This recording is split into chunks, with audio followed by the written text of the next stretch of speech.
Web Marketing That Works, episode 50.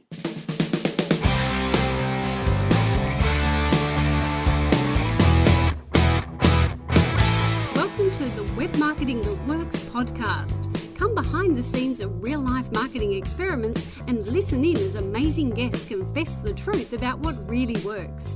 Now, here are your hosts, Adam Franklin and Toby Jenkins. Hi there, my name is Toby Jenkins and this is the Web Marketing That Works podcast. And thanks so much for joining me today. This is the show for people who love marketing on the web. And today I'm really excited to have our very special guest and friend, Marc Lehmann, on the show with me. Marc is the CEO and founder of Saasu.com, which is an online accounting software provider. In this show, Marc and I dive into Saasu to have a look at what has worked and what hasn't. And Marc is really open and honest about sharing the lessons he's learned from over a decade of business. Now, Saasu's marketing and business have really evolved since Marc first started the company.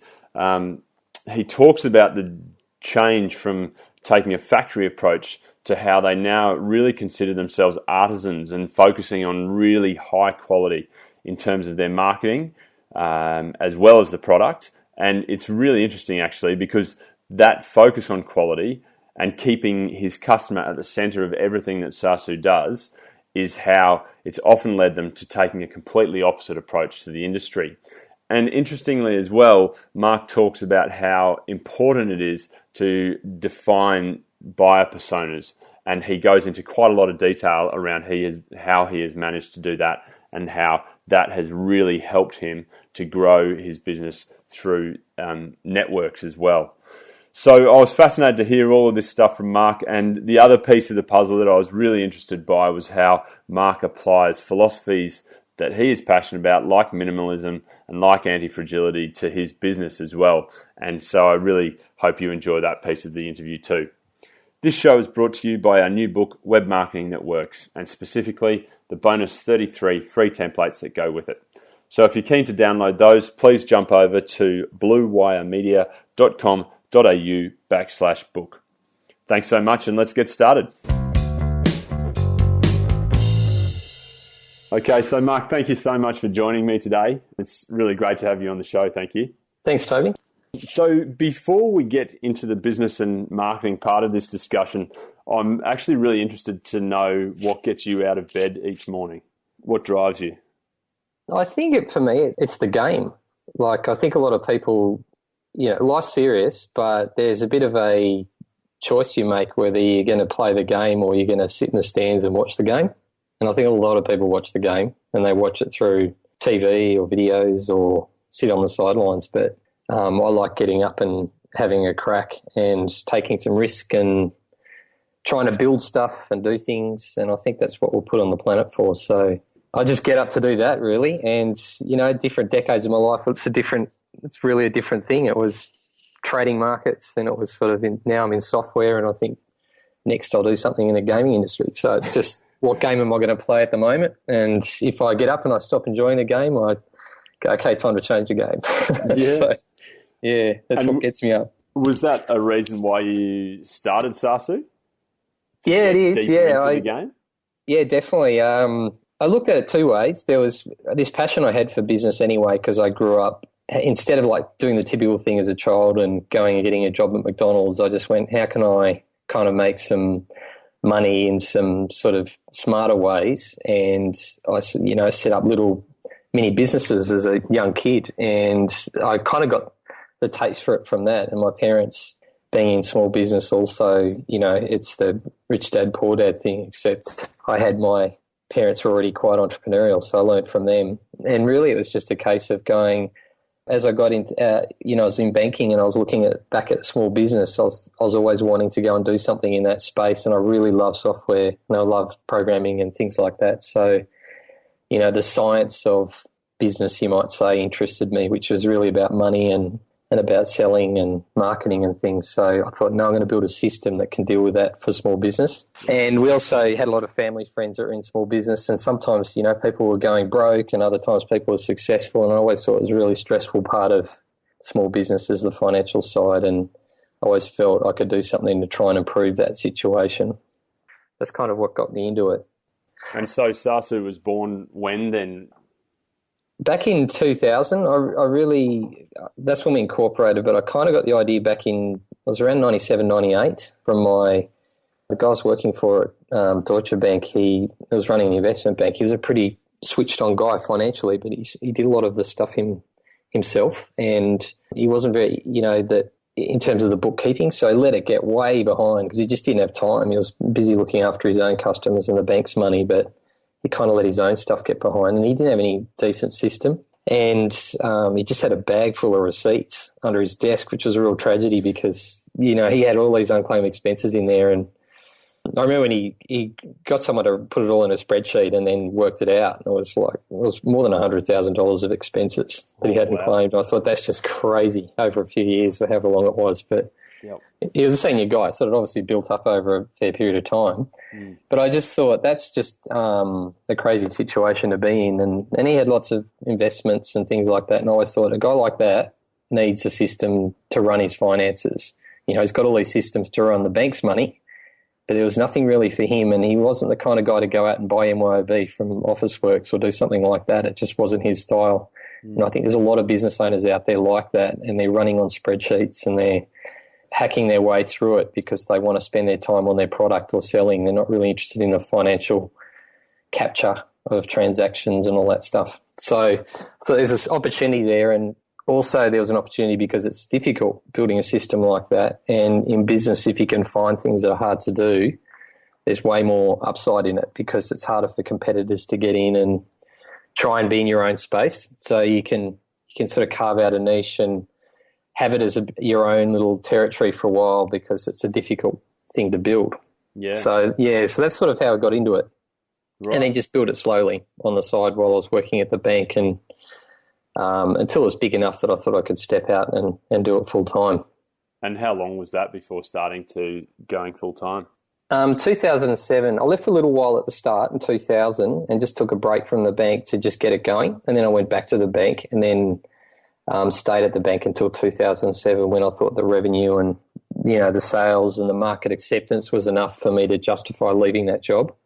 Because I didn't really want to leave the lucrative pay and get in that industry and just jump into software, which can be really hard at the start. It's, they refer to it as the long, slow SaaS ramp of death, which is like it's a long, slow process. You've got to educate the market. You've got to convince them that online's safe, and it's not a trivial exercise. So it's something that you have to really, I think, wait and see. But, now it's easy. Everyone knows what it is, and online's obvious. So businesses can get cracking straight away. But when I started, it wasn't as obvious. So it was a matter of waiting for a bit. And, 2000 would have been .com bust, wouldn't it? Yeah, that's right. Actually, when I first decided to leave was in April, the bust happened in 2000.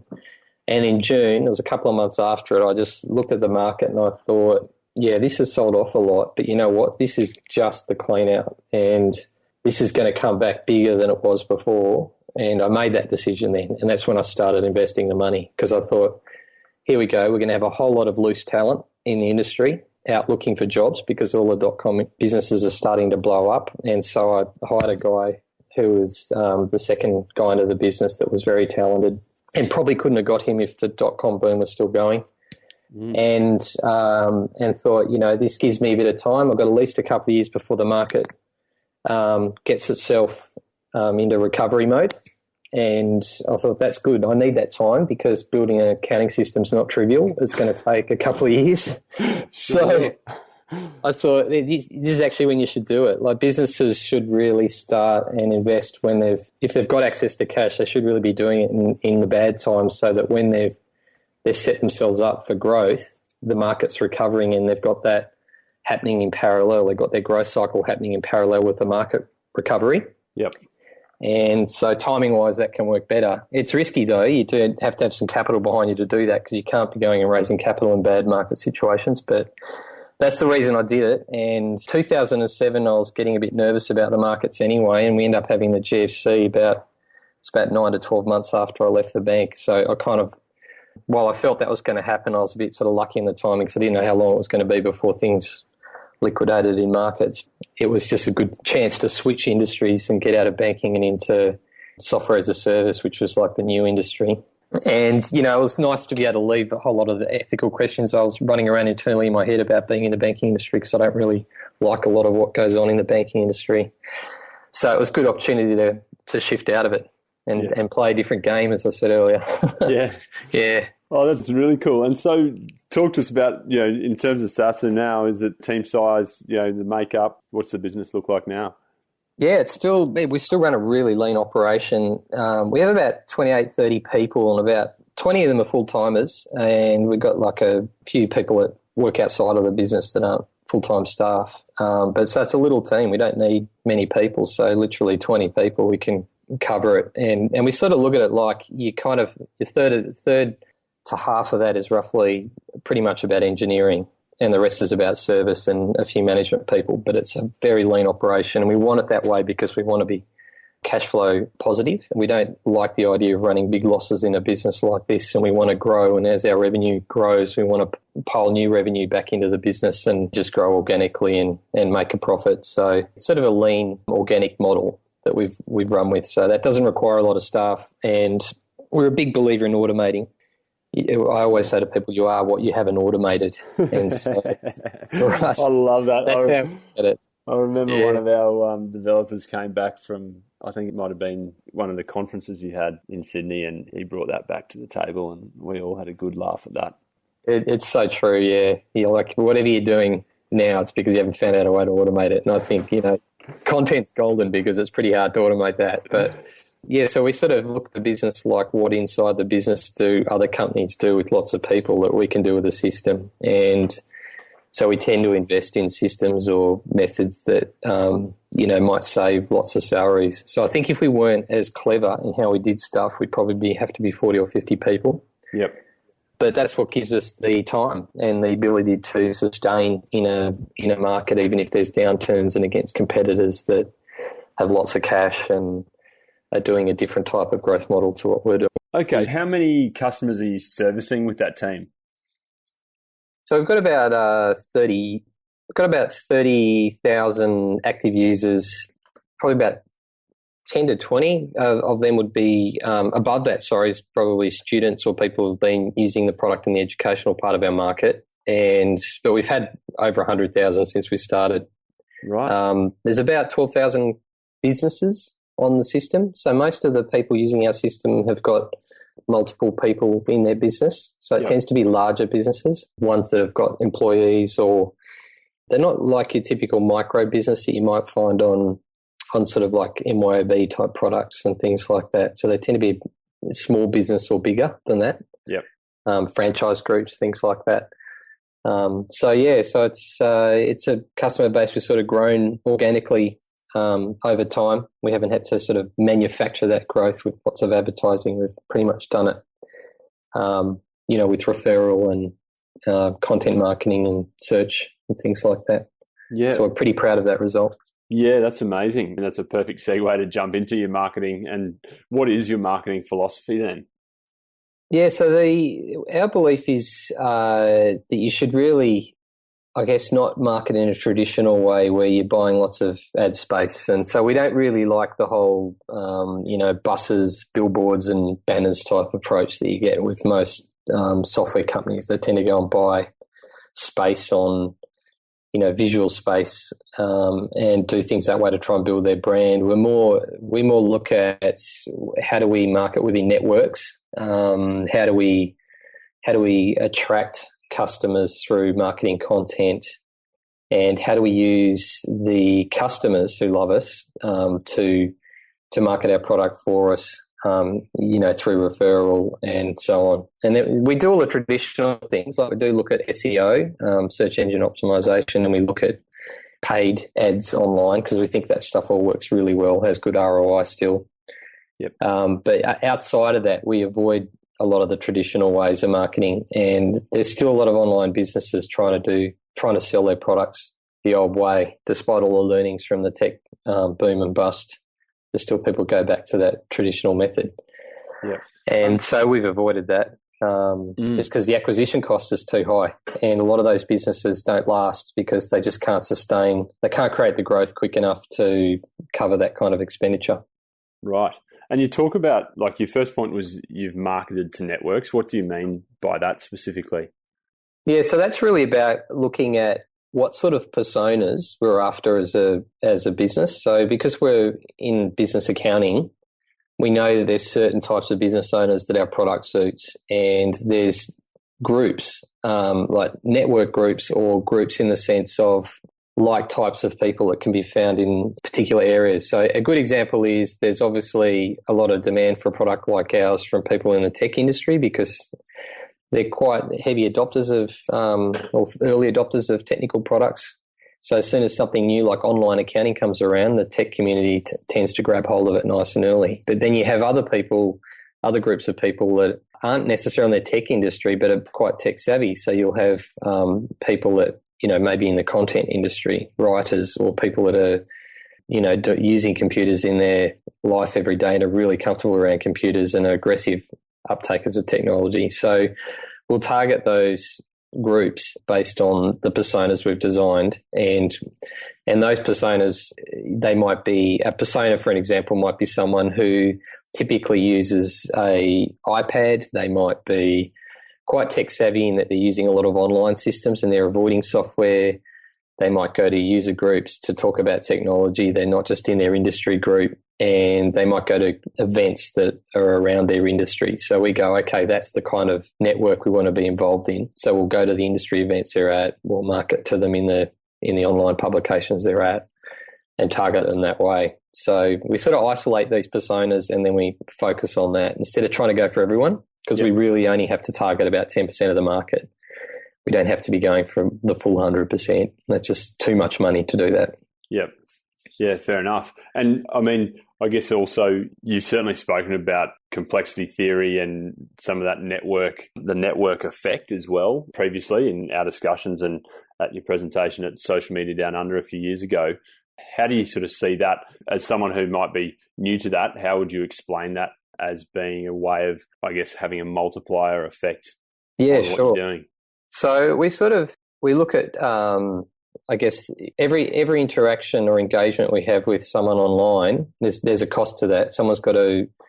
Someone's making a tweet, or they're writing a blog post, or whatever it is they're doing. So we sort of look at, okay, make sure we're spending that time on going after a particular persona, and let's make sure that those people we're going after, they've got the ability or the willingness to go and then on-promote us within their networks. So typically what we'll do is we'll look at, say, for example, the key influencers in the education arena. We'll go, okay, who's really strong online in education? And that might be the type of person we're writing content to target, because we know they might share our content or adopt our content in some way, which then further promotes Saasu in that network. And so, you know, we get asked to, like I lecture for Sydney Uni each year on doing startups or funding startups and different topics for them.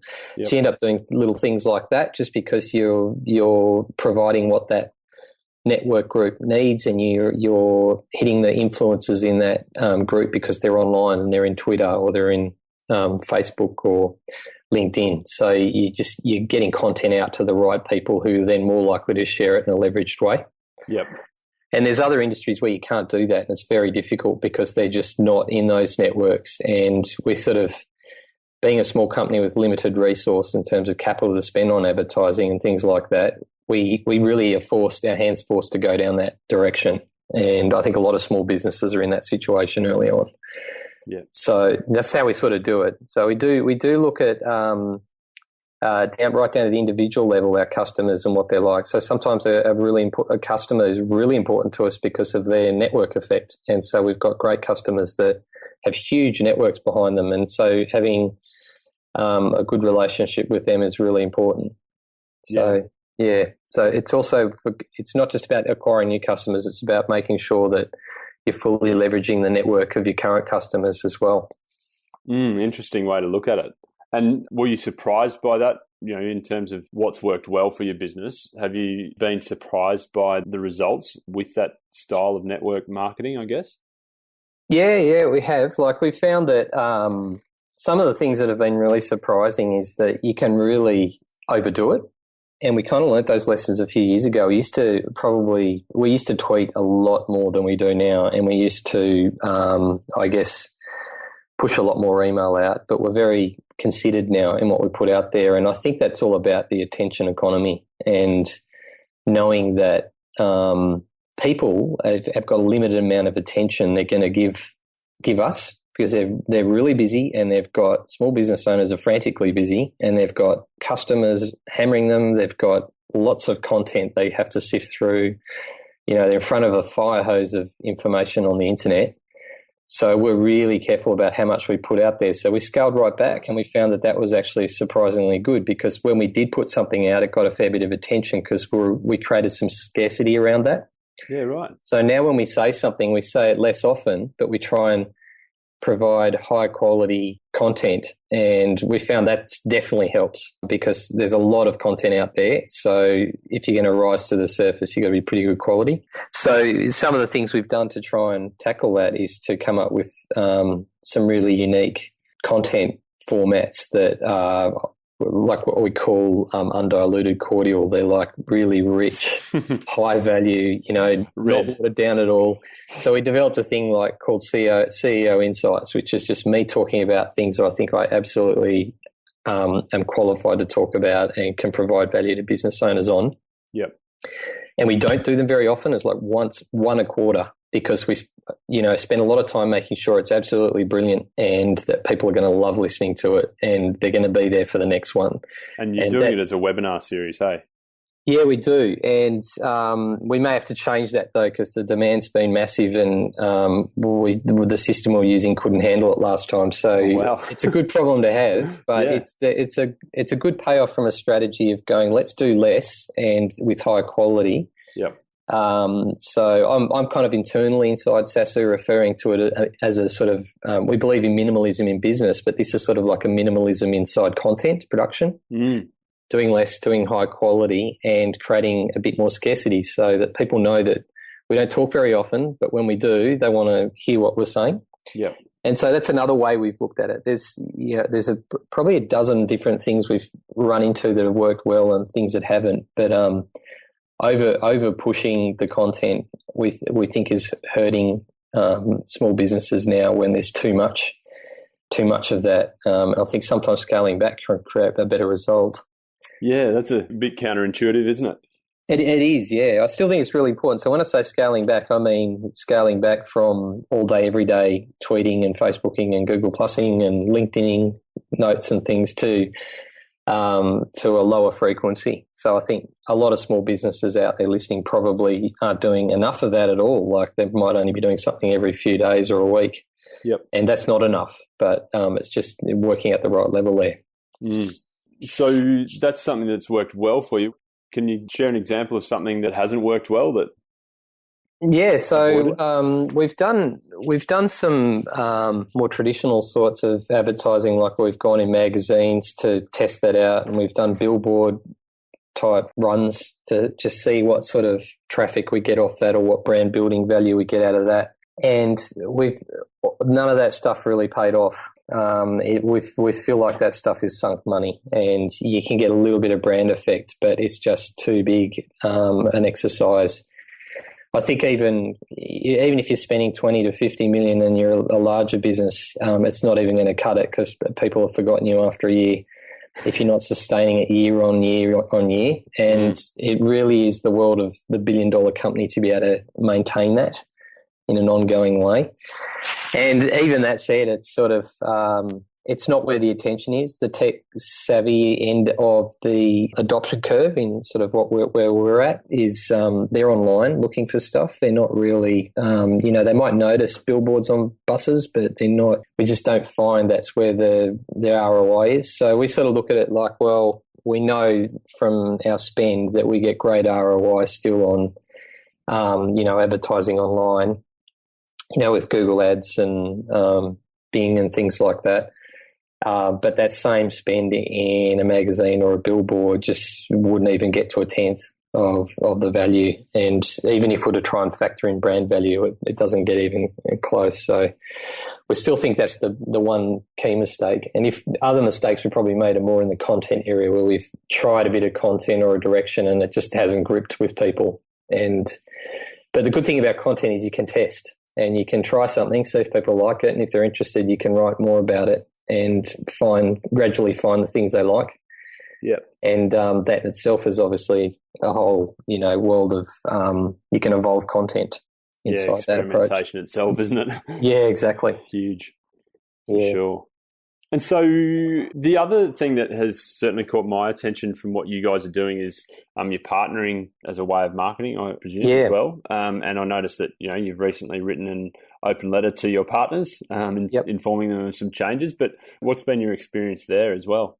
Yeah, so I think partnering is something businesses like us tend to just run off and do in a very traditional way.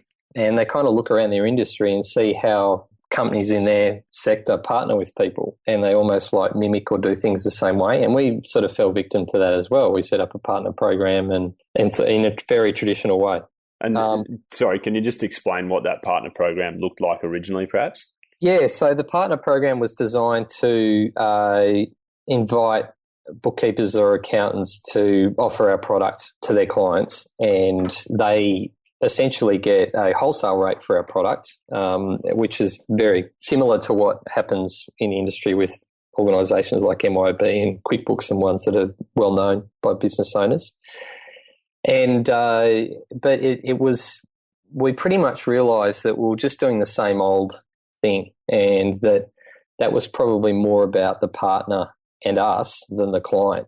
So when we looked at this, we said, hang on a second, the partner program was pretty successful in the sense that we had thousands of accountants using Saasu, and we had lots of partners signed up, and the partner program was going well. But we felt like some of that success was just about us having a unique product and being early in the market. And so we gained that success from that more than the actual design of the program. And so what we wanted to do is look at how do we actually make this successful for the business owner, because that's what our main interest is. And it's got to work for the accountant and the bookkeeper, and it's got to work for us too, but the driver should be what's important to the business owner. And I think most people in partnerships, when they set them up in small business, they're thinking about themselves and the partner first and foremost, but you've got to make sure the design of the JV or the partnership is focused on results for the client, and then you're going to get a much better, longer-lasting venture with your partner. And I think that's why most partnerships, and everyone out there listening would know, most JVs fall apart and most partnerships don't last. And it is because of that, I think. If they're really successful with a client, there'll be so much business to be had that the partnership will hold together. Mm. So that's why we turned it on its head and we said, actually, how do we make this work for the client first and foremost, and took a different direction in it. And that was about how do we create quality in what we're offering as a joint service between the accountants and bookkeepers and Saasu, what creates the best outcome for the client. And that was all about the quality of the advice, the quality of the understanding of our product, and making it also a bit scarce. You had to be almost an elite or a really good partner to be a partner with Saasu. It's not something anyone could just come along and have anymore. And so we decided to really scale it back and make it a more refined program that was more difficult to get into, and just try to distill down to almost like, again, the undiluted cordial argument, just to the really high quality partners that the client's going to get a great result from. So I think this applies to any industry. You can look at it and use the same philosophy. And so with that then, I mean, did you literally go through and cut partners out that had previously been in the program, or?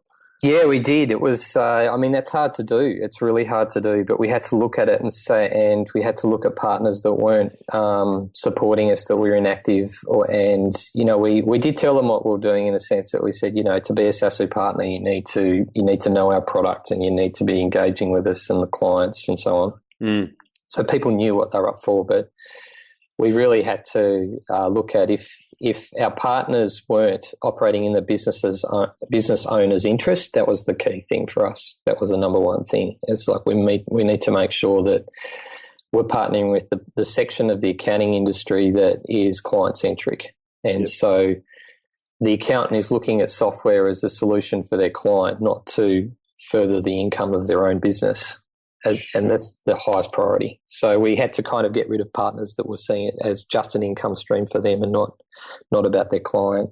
And that's unfortunately something that's plaguing the industry at the moment, is that it's become a bit like the pharmaceutical industry and the financial planning industry. There's software companies that provide discounts and commissions and so on, and it's easy for a firm to get weaned onto one platform and make money from that. But we decided that that's not what we want. We don't want that type of partner. We want partners who are multi-vendor and looking for the right product for their client first and foremost. Yeah, interesting. I mean, that's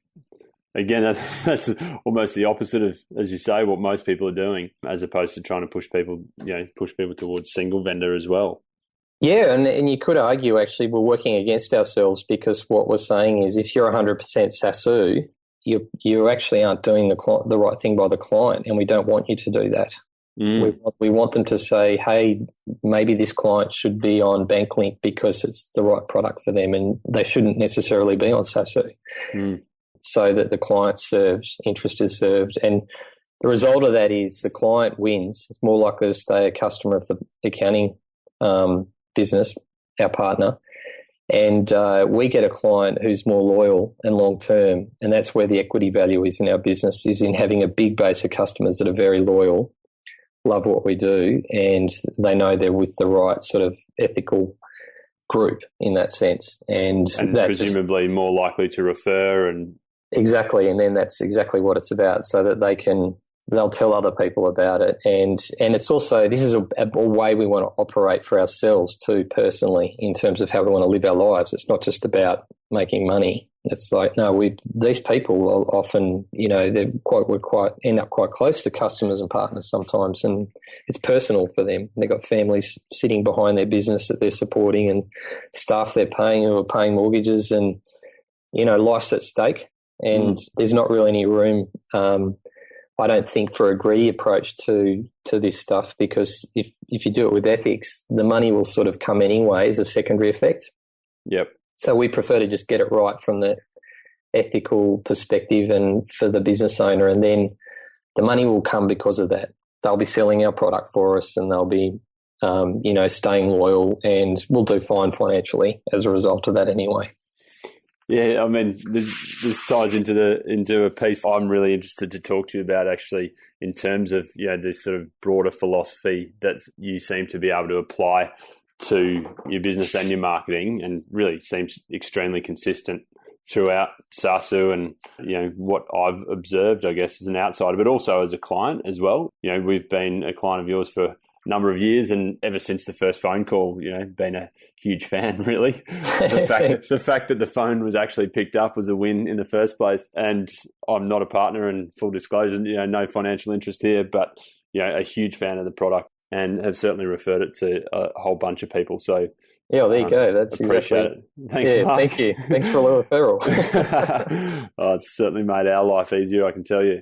That's great. But yeah, one of the things that I've really enjoyed about your content and your blogs and your marketing and product in general is the fact that it have seemed to weave in these other philosophies, like we've already discussed, like minimalism, taking that contrary approach to, what most people are doing, seeing how the opposite works.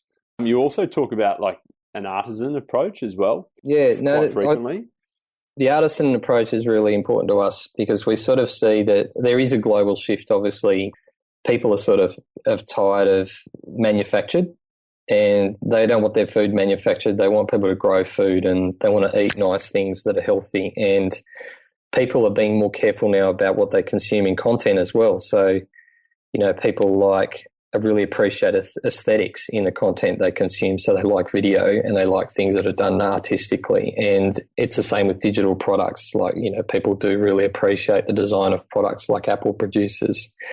And so, and a lot of that stuff is there. is done slowly. People think it's fast, but it's not. If you look at how these things evolve, it takes sometimes a decade to produce something like an iPhone. It's thought of, and before it's released, there's numerous cycles before something as beautiful as that gets created. And likewise with the slow food movement, it's the same sort of scenario. You've got people producing things in different ways now, and there's traceability back through the food chain as to how the chicken was grown and its lifestyle before it was put into a meal and things like that. So we sort of said, that's how we want to live our lives, and we want to have that within our business. So when we're building our product, we wanted to have a more careful, considered approach to how we design our product, and we want it to scale, and we want it to be resilient. We want to have lots of redundancy, and we want to do things slowly. And as a result, it's sort of viewed as more of an artistic exercise than just a manufacturing exercise. And so it's a philosophical thing, and we weren't always like this. When we started out, we were very much manufacturer, and we weren't thinking this way, and it's kind of evolved over the years. Why do you think it's evolved? Just we know that that's what people want, and it's what we want for ourselves in the things we consume ourselves. Yep. And it's all wrapped up in the minimalism thing too. So if you really want to have a happiness in your life, you'll actually own less stuff, and you'll have high quality things around you, and your stuff won't end up consuming all your time and energy. And you'll be really careful about what you buy, and you'll appreciate really nice art and things like that. You won't necessarily be going for quantity over quality. And I think it's the same now with applications. There's just thousands of apps out there, and the tolerance level from the consumer to just have lots of apps on their phone or their device is dropping really quickly. And you need to produce high quality, really desirable product that provides instant value to the consumer if you want to hang around. And we know that's the same in our industry. You just have to look at it from that perspective. So we really shifted in how we looked at the brand of our product and our design, and how we address features and what we add in and what we don't. And so there's a whole mindset around that, and also doing things slowly and right. So we often do a couple of beta tests now before customers even get to see what we've done in our next feature, and it can take a couple of rounds before we get it right. We never used to do that. It used to be build it, see what the customer likes, adjust it. Sure. So it's about doing things slowly in a more considered way, and really paying attention to aesthetics, because people's appetite is being way more, I guess, curated. So they're sitting there going, I'm only going to read 3 things a day, and they're really careful about those 3 things they're reading. Or they're saying, I'm only going to have 20 apps on my iPad, and they're being more careful about it. So you have to produce quality, and you can only produce the quality by being an artist. And you can't just manufacture. Yeah. Do you think that sort of transition from manufacturing to artistry, do you think that's a business maturity? The fact that you have a client base allows you the freedom to then really work and refine on the art of it?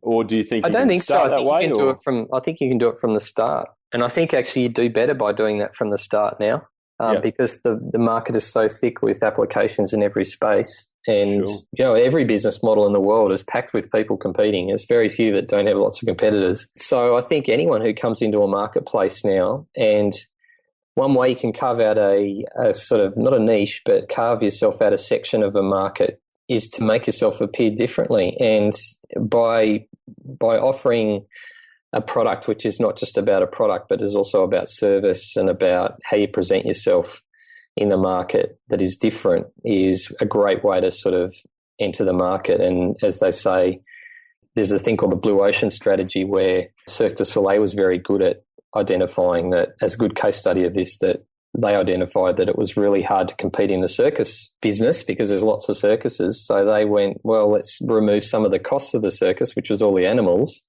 and let's increase the ticket price by making really nice tents and making it really flamboyant. So their costs reduced, their ticket prices went up, and they were hugely profitable. So they presented themselves almost like created a new marketplace and captured a slice of the market of people going to circuses and theatre. So I think anyone coming into a new industry, if they take on an artistry approach and do things carefully in a considered way, they're really positioning themselves like Cirque du Soleil to be something special beyond their peers. And then you stick out, and you've got a point of difference that your competitors don't have. And that stuff is really hard to copy quickly. because it's a cultural thing. It's not just like copying a product. You'd actually have to alter, as a competitor, you'd have to alter your entire philosophy in your company from the top down in order to try and compete with that company that's being different. Mm. So, yeah, I think it's, there's more opportunity there now than ever, in my opinion. Yeah, that's nice, isn't it? Yeah. And the other reference that we've discussed in the past as well has been the same Nicholas Taleb's work. Yeah. Anti-Fragile, Black Swan, Fooled by Randomness is 3 books that Anti-Fragile to me is a book that has sort of completely changed my worldview, to be honest. Yeah. But yeah, I'm really interested in how he has influenced your thinking as well, or his thoughts around and philosophies around that. He's influenced me massively. Like, I read that book when it first came out, The Black Swan. Yep. It's the first one. And I was trading in financial markets at the time, and I had a lot of ideas of my own around outlier risk and events that people weren't perceiving. And I always felt that the markets were mostly psychological and less about maths and economics. And I still think that's the case. But he really just pointed that out beautifully. And so, big influence. And it was part of the reason I wanted to get out of financial markets, is I felt that there was a black swan event brewing, and which is why I left, thinking it was going to be coming in the next few years.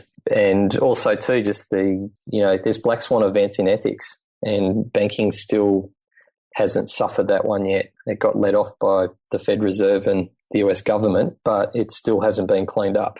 And so, there's events that are still to occur, in my opinion, but I think he's had a big influence. And then when I've looked at the software industry, it's the same thing. So there's black swan risks in software, just like there is in banking. Can you perhaps explain an example of a black swan for the listeners, Mark?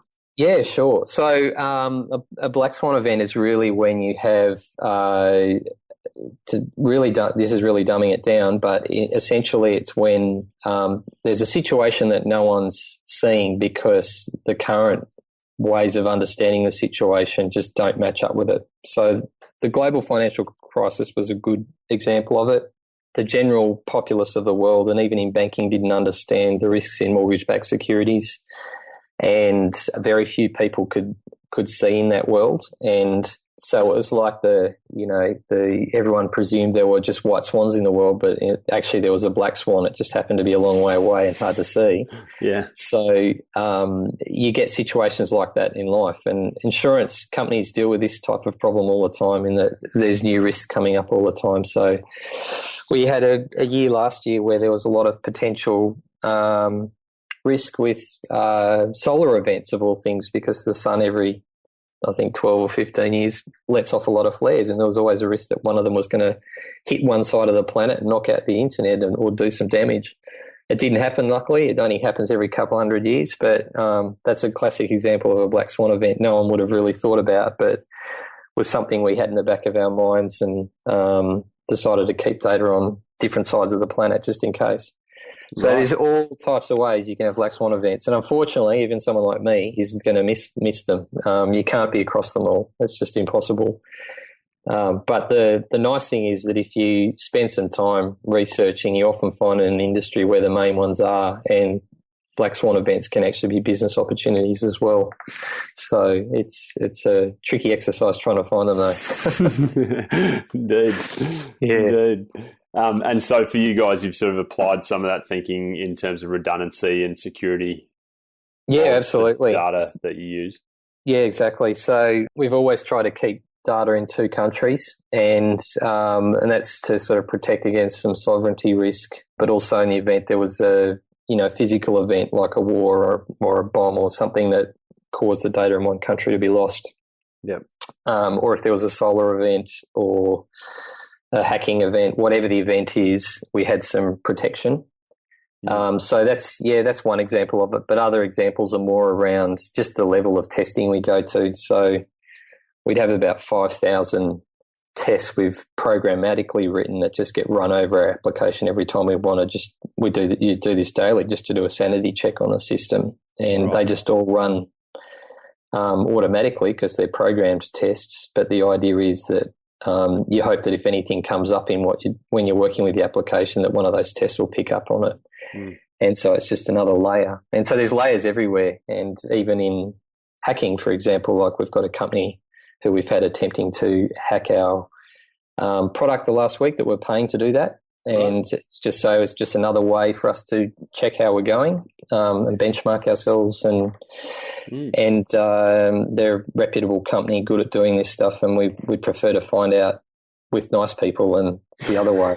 But there's risks in everything. You can have your computer hacked while you're on a train if you're using software, or you can have a data center hacked and credit card stolen.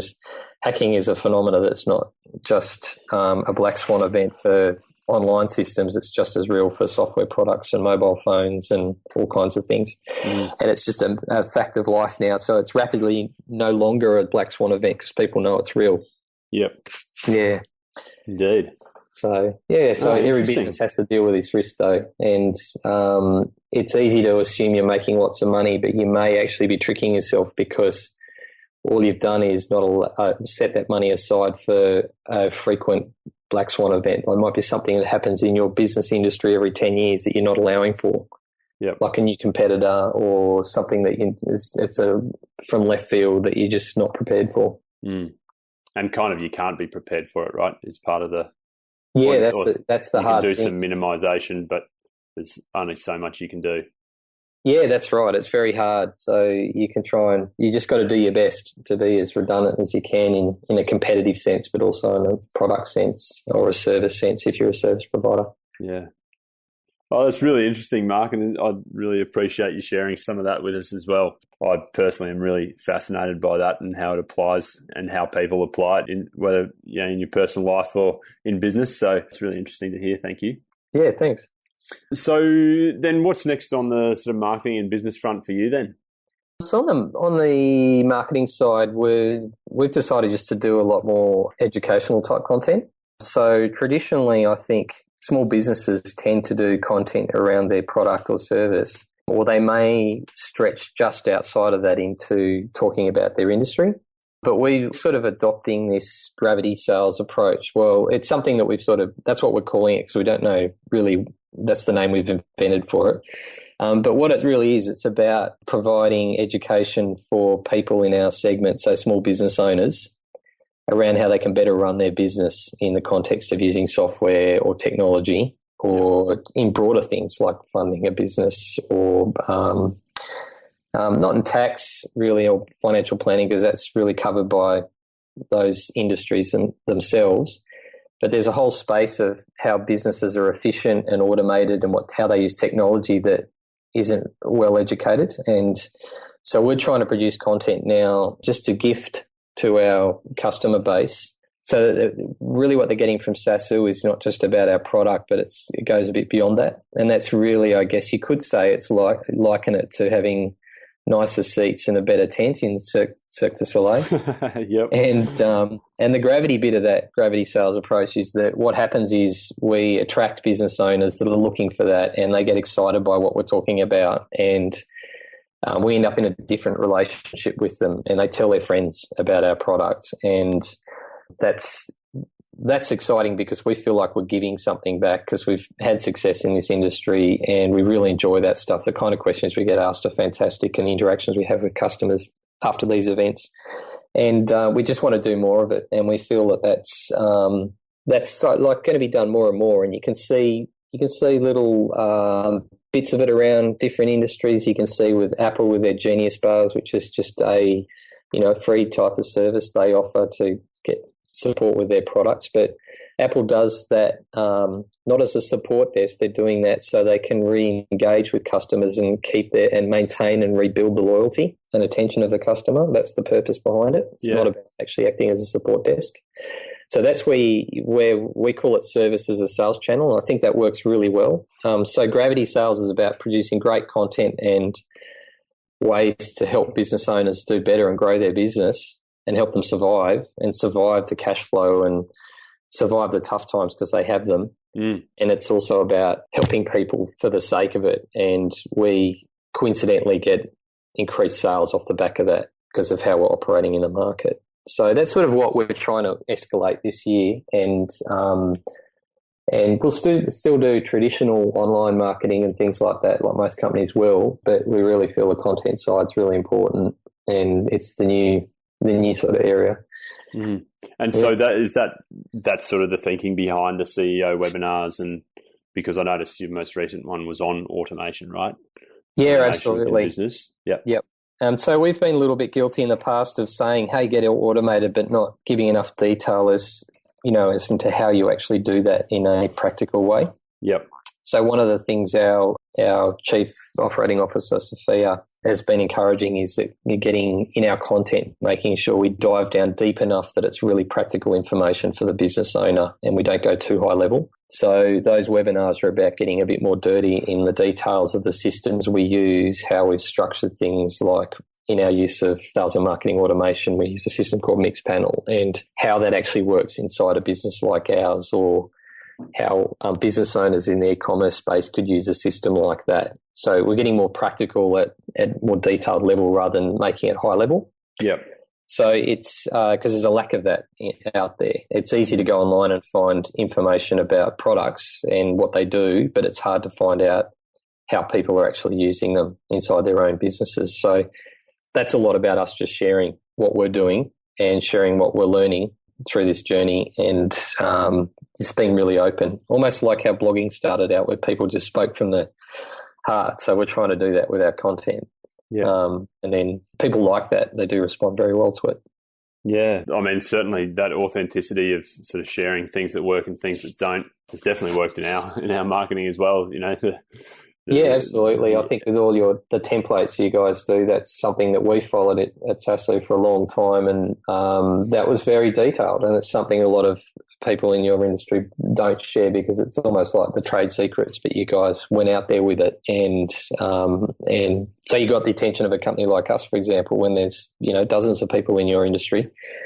But I think that's a great example of it, and so we're really just doing the same thing, but in our own space and in our own way. And we think also video is really important now for SEO reasons, but also just that people are seem to prefer consuming video content a lot more than reading, and podcasts too, because it's you can dual task. You can be in your car listening to a podcast and watching a video is a substitute for pretty crappy TV you get sometimes.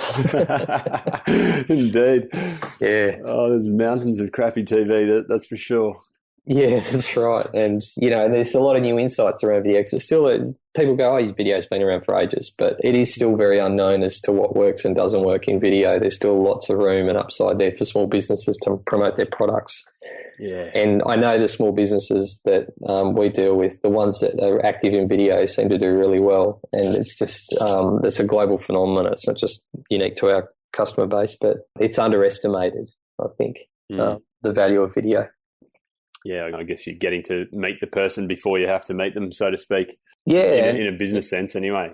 And if you're choosing between two products and one has got a video, or a service and one has got a video, it just makes it easier. You've brought a bit more trust from the client, and you remove some uncertainty there for them. So data-wise, it suggests it too. Whenever you try and deliver two bits of content and one's a video, it seems to outperform.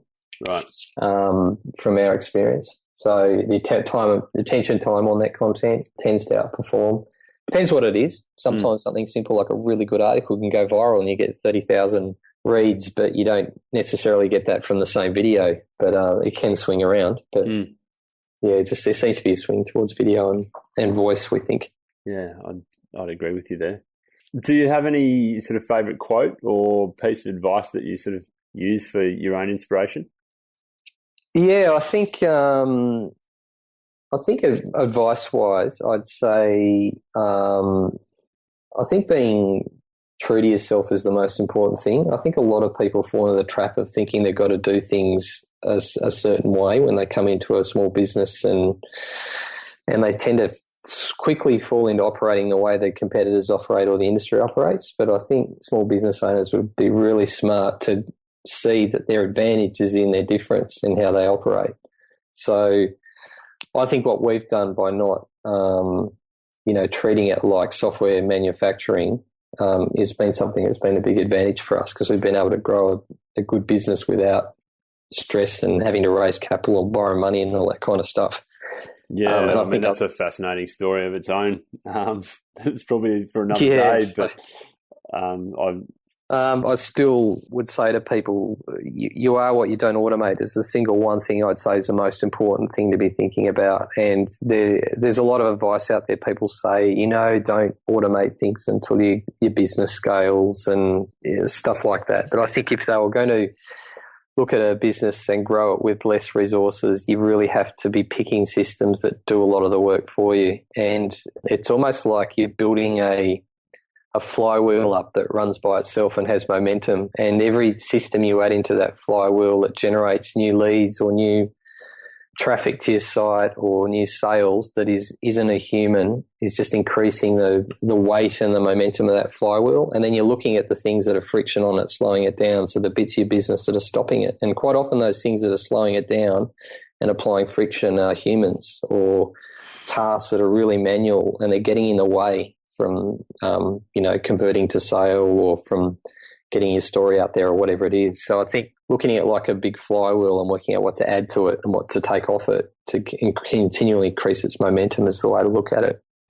So I think that's probably the thing I would focus on. Nice. You are what you don't automate. I think that's an excellent lesson from this chat. Thanks, Mark. And so just final couple of questions then. Who do you learn from?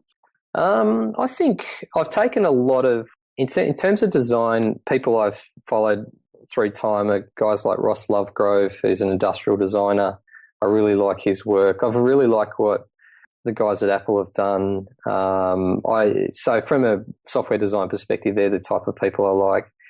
Just from the way businesses operate, I really do appreciate some of the stuff Branson does, but there's other bits I don't like that he does too. I'm in two minds when it comes to him. But some of the stuff he does is brilliant around branding and just the way he creates events from simple things. And I think a lot of small business owners struggle to do that kind of stuff. But I guess I'm not a sort of a one particular person I really idolize. It's a whole lot of people. Like Nassim Taleb, I really like what he does and I'd read that. I guess I like the Zen blogger who's Leo Balbota, I think is how you say his name. He's sort of, the minimalism thing comes up for me with a guy like that. I really believe in minimalism in business and in life and just to create a richness and a simplicity. And so people that are in that sort of genre I tend to follow because they tend to be doing really well for themselves and being happy doing it. Whereas I think it's really easy to, as a small business owner, small business owners, they're classics. They've got these amazing dreams and passions. They go and leave their job and start a business and they're really passionate about what they do. And really quickly it ends up, this dream turns into this absolute nightmare. And it's because they try and do too much stuff and they try and win too many different types of customers. And before you know it, they're in this huge sort of anti-minimalist business. They're doing everything for everyone and they don't know how to say no. So they end up in this absolute mess and then cash flow becomes painful and the nightmare starts. And I just think the minimalism is really good at controlling and avoiding that problem, keeping it simple, making sure you don't go beyond what your original plans were for the business and constraining yourself and learning to say no, because then you'll have a much more pure, minimalist, clean product and service that will sell better. In my opinion. So I think people that are in that space are worth following. There's lots of them. There's dozens of them. I actually sit and watch quite a lot of YouTube videos of people in that sort of area. People in a lot of motivational speakers are also very much into aesthetics, interestingly. So I'd say to people, go and hunt these people out. I should really give you a list of them, but I can't think of them all right now. I follow make note of Leo and put him in the show notes for sure. Yeah, and I follow you guys religiously as well. And there's probably one or two people in each industry segment I tend to follow, and I don't have any time for any more than that. Yep. And that's just sort of all I can maintain. Because there's no good me following 100 people. That wouldn't be very minimalist. No, indeed. Yeah. Overwhelm sets in pretty quickly. Yeah, that's right. Absolutely. Oh, well, look, Mark, thanks so much for sharing all that with us. It's been a fantastic chat and really appreciate your time. Thank you. And how can people sort of connect with you and follow up with Saasu? And Yeah, if you want connecting with me directly, just email ceo@saasu.com, SAASU.com. Mm-hmm. And then I'm on Twitter as I'm just at Marc Lehmann, Mark with a C, and then Lehmann spelt like the wine, Lehmann. We'll they're the two best ways notes as well. Yeah, or you can track me down from our Saasu website as well. But they're the two direct ways to get to me. Mark, thanks again. Really appreciate it, and it's been great talking to you. Thank you. No worries. Thanks a lot, Toby. So that wraps up the interview with Marc Lehmann. Thanks so much to Mark for joining me again today. This show was brought to you by Web Marketing That Works, our book, and specifically the bonus 33 free templates that go with it. So head on over to bluewiremedia.com.au/book to get your hands on those. We're always open to feedback and questions, so would really appreciate it if you have any to email me on toby.jenkins@bluewiremedia.com.au, or you can track me down on Twitter at Toby_Jenkins. If you enjoyed the show, we'd love you to leave a review on iTunes, and thanks so much to those who do, and look forward to seeing you next time. Thanks again.